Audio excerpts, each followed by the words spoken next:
Bitcoin charts on the daily dipping. That's a big daily red candle. I've one thing to say, and maybe this is more for myself as I evaluate these markets, as I look at the technical analysis. Get over it. Get over it. And this is just a story that is told over and over. Bitcoin dipping, even in bull environments, even in bull markets. It dips in bear markets and it dips in bull markets. I'm going to just paint the picture. What I think is potentially next for Bitcoin, at least what I'm anticipating. But even more so, I want to just kind of zoom out on this daily chart as we kind of take a zoomed out starting point and then we zoom in on where we are going next in the short term. But I just want to zoom out and just get some very relevant perspective. So please hit the subscribe, hit the like. Let's jump into the video.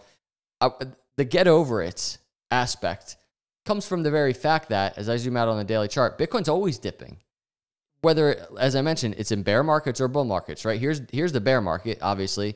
Bitcoin's dipping, and then it's pumping, and then it's dipping, and then it's pumping a little bit. Well, even in this environment where Bitcoin has exited the bear market all the way back here in November, Bitcoin makes a move to the upside, and then it dips 22%. Move to the upside, dips 20%. Move to the upside, dips 21%. Move to the upside, dips 21%. This has been a story of Bitcoin, not even just this cycle. From the beginning of Bitcoin, this is what Bitcoin does. And these dips, these consolidations, when you really start going to the weekly chart and you zoom out and you're starting to understand the story of Bitcoin, of higher highs and higher lows across multiple cycles, you come to the very just very real just reality. Real reality. I'm not sure that makes sense, but it does to me. That Bitcoin has to dip. It has to dip. If you want Bitcoin all-time highs, if you want altcoin season and your favorite altcoins is to go parabolic in the bull season, Bitcoin and crypto has to dip. And we have to have these just unknown environments where we're like, where is it going to bottom? And so Bitcoin, there's all those dips we've just looked at from the exit of the bear market. Bitcoin this time, so far, from the all-time high to where it is right now, 17%. So that could be all the perspective you need right now in this moment. And I want to add more perspective. And then we're going to dig into the charts and talk about targets and what's realistically just so in play for Bitcoin. It's been in play. We've been tracking it. This is why I do technical analysis. And this is why we track these things so that we can anticipate these things before they even happen, because it's happening right now. Bitcoin's dipping. But if you look at the momentum oscillator on the daily chart, Bitcoin has very much cooled down, right? And it's exactly what we want to see. And it's done so in such a way where it resembles other times, right? Just look at this. Here's this example that we briefly just mentioned, this 21% dip that Bitcoin had. RSI cooling down in a very similar fashion, right? And then here, if we go back, Bitcoin on the RSI cooling down in a very similar fashion.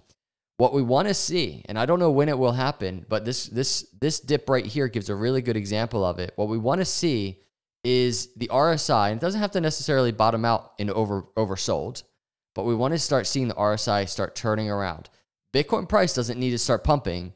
Bitcoin price can kind of be putting in some higher highs, higher lows. Doesn't have to go parabolic or anything, but we want to just see the RSI just start putting in higher highs and higher lows as well. And that could be the momentum shift that we're looking for. That is something that we see time and time again on Bitcoin. If we go to the weekly chart, speaking more to the whole, these dips need to happen. This dip, especially this dip needs to happen in my view, because Bitcoin has broken all-time highs most recently, right? Back here. And that happened for the first time ever before Bitcoin halving. Bitcoin has been overextended and overheated for quite some time in a way in which it has never happened. Bitcoin is doing something. Bitcoin is diverging from the insane consistency that has been on this Bitcoin chart over the years. And I've used the data over the years to really play into the technical analysis. Bitcoin has diverged a little bit, and that's very important to make a note of. But in that divergence, in that being overheated environment, all-time high before Bitcoin halving, we should at least anticipate downside and consolidation before Bitcoin and crypto does whatever it's going to do next. Now, what I want to say is there are still consistencies that we will look out for. And right now, one of the biggest ones that I want to watch for is the green line, that 20-week moving average. It's around $55,000. The reason I say that is because no matter what, even though Bitcoin has broken all-time high before the Bitcoin halving, every cycle past when Bitcoin was kind of getting ready to enter a really bullish environment, whether it's right around halving or not, Bitcoin has retraced to this 20-week moving average before going higher, right? So there it is, last cycle. We go to the cycle before that. This is even a little bit closer of a look to what has happened right now for Bitcoin. Bitcoin's breaking these bull market doors, and then it revisits the 20-week moving average. You can actually see it's even falling below the 20-week just a bit. And then right after halving, wicking below the 20-week moving average. And then we go the cycle before this, it's that 20-week moving average. Check it out. Right after halving, just consolidating at the 20-week moving average.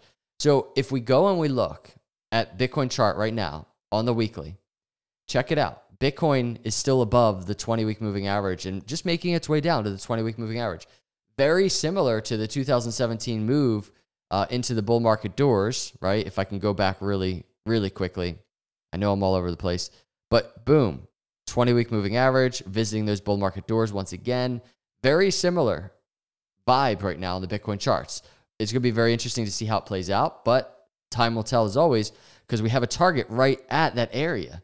The 20-week moving average, the bull market doors, and even this rising wedge that Bitcoin's broke out of all the way back here in February, just the apex of that entire area. So all in here is a target for Bitcoin, and it's very much illustrated on the daily chart. So right now, let's talk about the short-term targets for Bitcoin and what I'm watching. Very simple. If we look at, we can even monitor this. There's still 9.5 hours left. This higher low Fibonacci, it's a swing low here to swing high, where we got that resistance up here at the 50-day moving average. This green area, I'd be very curious to see how Bitcoin daily closes. Can Bitcoin close within that green area? I mean, a little bit of a bounce to the upside, close within that green area. It could be high or low within that Fibonacci. But removing that, there's just a very clear area right now, two very clear areas that I'm watching. Number one, it's the apex of that rising wedge that we discussed. You can see Bitcoin testing that area right now. So whether it's the Fibonacci or this upper trend line, very curious to see if Bitcoin can bottom out right here at the support area. If it doesn't, let's be very clear. The target to the downside out of the symmetrical triangle is and has been around the lower 50s. Let's call it $52,000, $53,000. If that move happens, that would be a very normal consolidation for Bitcoin in general. It would be a very normal move out of a symmetrical triangle in general. And you can see it will be a 27% total dip if the target's hit. But what I'll be watching all in that area, that the target doesn't have to be perfectly hit. What I'm going to be watching are a bunch of different things, critical areas. Here's the 20-week moving average, around $55,000. So here's the daily chart. Let's go over there, $55,000. It's like right around there. There's the 20-week on this daily chart. So what do we have? We have the upper trend line here. We have the entire apex of the triangle. Confluent with that is the 20-week moving average. We have the target to the downside around 52, 53. And then we have the upper end of these bull market doors. This is a lower high Fibonacci on the macro. This is like one of the most important cycle indicators for me, and that is around 57,000. So Bitcoin has all of this area really to just do whatever it's going to do. And that's all I'm doing. I'm monitoring. I want to watch where Bitcoin falls within this area, or maybe a better word is where it might bounce within all of this area. And then the question is, on this RSI, what is the RSI doing? Is it going to also bounce? How's it going to interact with price movements? Are we going to start getting higher highs and higher lows? These things take time to play out, but this is what I'm watching for Bitcoin. But I can't say this enough. Bitcoin was very overextended earlier than ever. Bitcoin is in such a healthy area, I think, even as it's falling right now as I'm doing this video. And I think we just have to get over it and give it some time, give crypto some time to consolidate, let it do its thing, because the Bitcoin halving just happened. I think there's a lot of bullishness in store for crypto, but I'm just watching these charts.